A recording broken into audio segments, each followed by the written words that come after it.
कृतज्ञता का विज्ञान, रिश्ते, स्वास्थ्य, धन और जीवन में सकारात्मक परिवर्तन।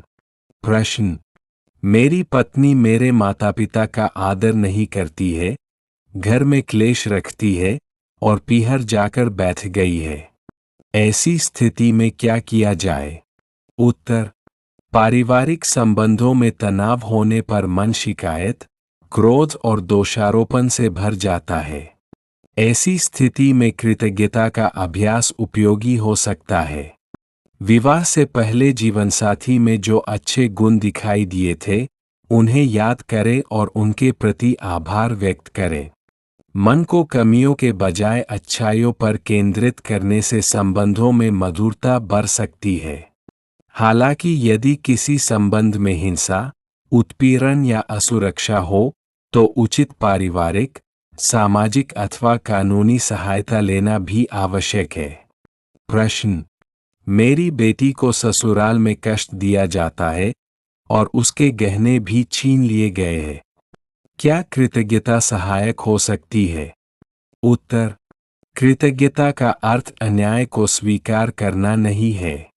यदि बेटी के साथ हिंसा या उत्पीड़न हो रहा है, तो उसकी सुरक्षा सर्वोपरि है और आवश्यक कानूनी सहायता अवश्य लेनी चाहिए।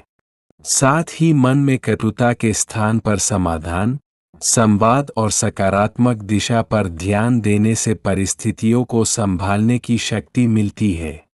कृतज्ञता मन को संतुलित रखती है और बेहतर निर्णय लेने में सहायता करती है। प्रश्न: पैसा आता तो है, पर टिकता नहीं। क्या कृतज्ञता इसमें सहायक हो सकती है? उत्तर: धन के प्रति सम्मान और कृतज्ञता आर्थिक अनुशासन को बढ़ाती है। जो व्यक्ति अपनी आय, अवसरों और संसाधनों के लिए आभारी होता है, वह धन का अधिक विवेकपूर्ण उपयोग करता है। कुछ उपयोगी उपाय: आय और व्यय का लेखा जोखा रखें।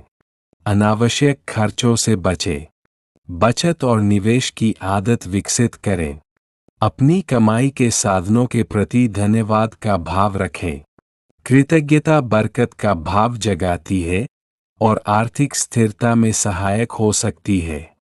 प्रश्न: यदि किसी व्यक्ति को गंभीर बीमारी जैसे कैंसर हो, तो कृतज्ञता कैसे लाभ पहुंचा सकती है?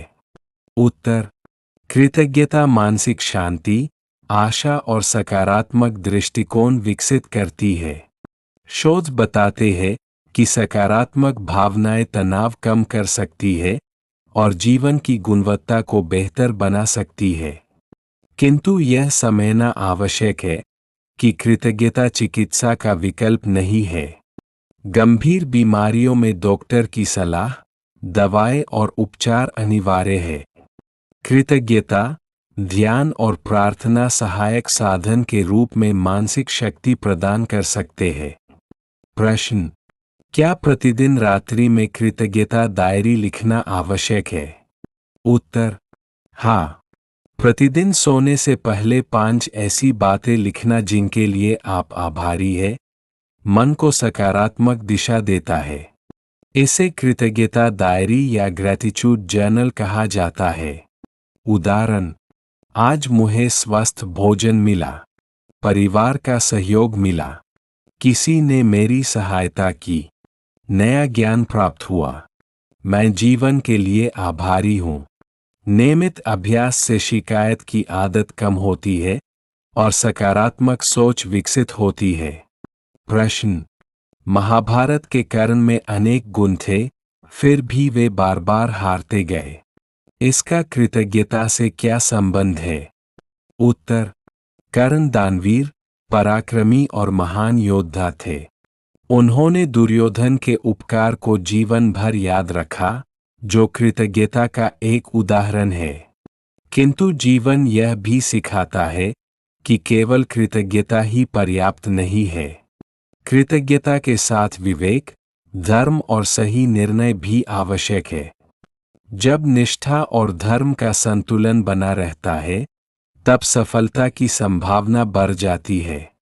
निष्कर्ष: कृतज्ञता कोई जादुई उपाय नहीं, बल्कि मन और व्यक्तित्व को सकारात्मक दिशा देने वाली एक शक्तिशाली मानसिक एवं आध्यात्मिक प्रक्रिया है।